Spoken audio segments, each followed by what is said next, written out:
Steve, pretty obvious, as well as Ned, the mayors, the local councillors are left out of this conversation because you picked the wrong side. How dare you sit in the room with the alternative Prime Minister? You weren't sitting there with the right side. You weren't playing the way that it's supposed to work in Western Sydney. How dare you?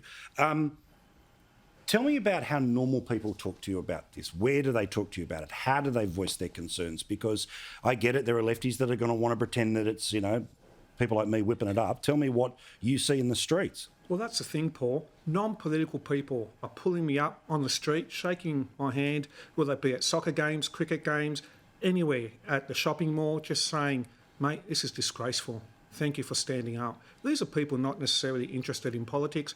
Normally wouldn't give a stuff what the Australian government does, what local politicians do. But on this very issue, they have a big gripe and they are very concerned about ISIS brides being dumped in their community. And more importantly, they're not being told anything. We're not being told anything as elected representatives. It's very concerning. So again, Ned, what's it like for you? Tell me about a community example of somebody who comes to you and is concerned. Because obviously, again, what I love about this, idiots on Twitter, right? Guess what? People that were refugees from ISIS probably won't put it down on a pen and paper what their concern is because they might be slightly afraid of communicating with authority, okay? So give me an idea about how it works, again, in the normal streets. So last week, Paul, I had 2 citizenship ceremonies, and the people who were getting their certificates that we made as Australians, these were the refugees that fled ISIS 10 years ago and now call Liverpool and Southwest Sydney home. Fantastic. And they're shocked. They're like, how can the government actually go out there and do this? You've offered us refuge, you've offered us safety, and now you're compromising that by bringing these people here. If they've got to come here, don't bring them into the Southwest where these people are trying to rebuild their lives. Their lives have been shattered by ISIS, and we're trying to rebuild them. And we've got the ABC now, if I can say, if this is a safe space for us, they're out there calling us up and saying, well, Media Watch saying, how many people actually did complain? Well, let me tell you this. These people aren't used to complaining. They're not used to writing emails to Saddam Hussein or Bashar al-Assad saying, complaining about the issues.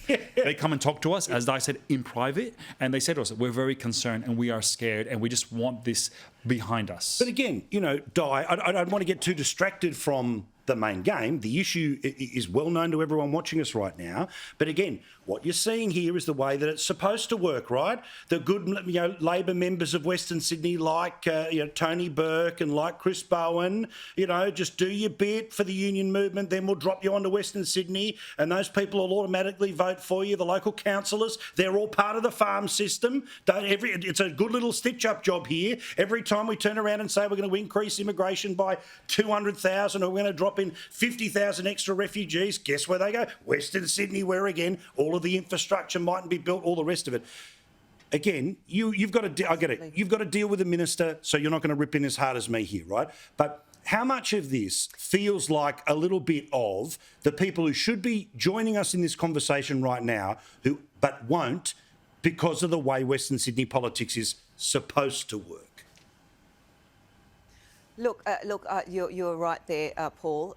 Obviously, our community in Western Sydney and in my area of Fowler, we're a settlement city. We've settled refugees over the past decades constantly, and we are very welcoming. And I think that, successive governments have constantly dumped people out here without providing the infrastructure, and now, bringing back a group of people that the government has not really understood the fear in this community. And I cannot emphasize enough the fear, because a lot of these people, the refugees who have escaped ISIS regime in state, are now living in my Fowler electorate and, of course, other surrounding council areas and federal electorates.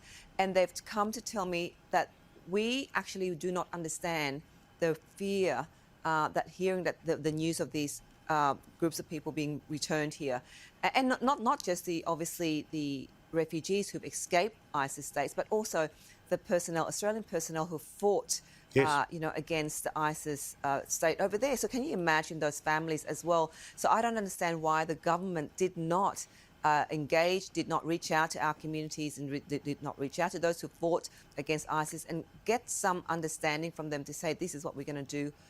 Can we bring together and have a dialogue about it and find ways to kind of, obviously, that, they need to talk to our community out here and hear the fears that are in our, the lives of these people. All right, Di, we love you as always. Ned, if you could speak to the PM, what would you want to say to him right now? I'll say, come down, have a chat with myself, with Frank Carboni, with all the other people, George Grease from Campbelltown, Steve, and let's actually work this out. It's a complex issue. You've got kids who have been traumatized by this as refugees, but you've also got these kids who have come back, which we need to be mindful of, right? Let's have a plan. Let's work it out. Let's not politicize the matter, and let's look at this as a human thing. But common sense says, please, Prime Minister, use common sense. Putting these people in Western Sydney is not the right place. Put them in your electorate, anywhere else. It's a big country. Yeah, correct. Feel free. Share house in Marrickville. All right, Steve, same question. Arbo, you claim to be a man of the people. Come out to Western Sydney, visit the people, talk to us.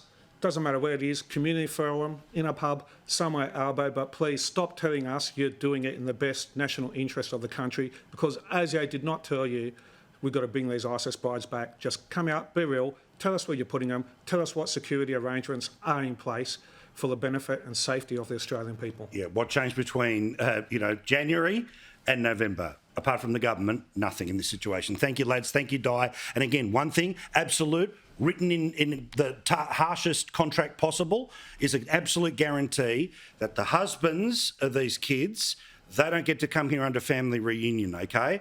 Not talking about the blokes who left the country, but other people. Absolutely no way. But notice nobody's even asking that question, let alone trying to answer it.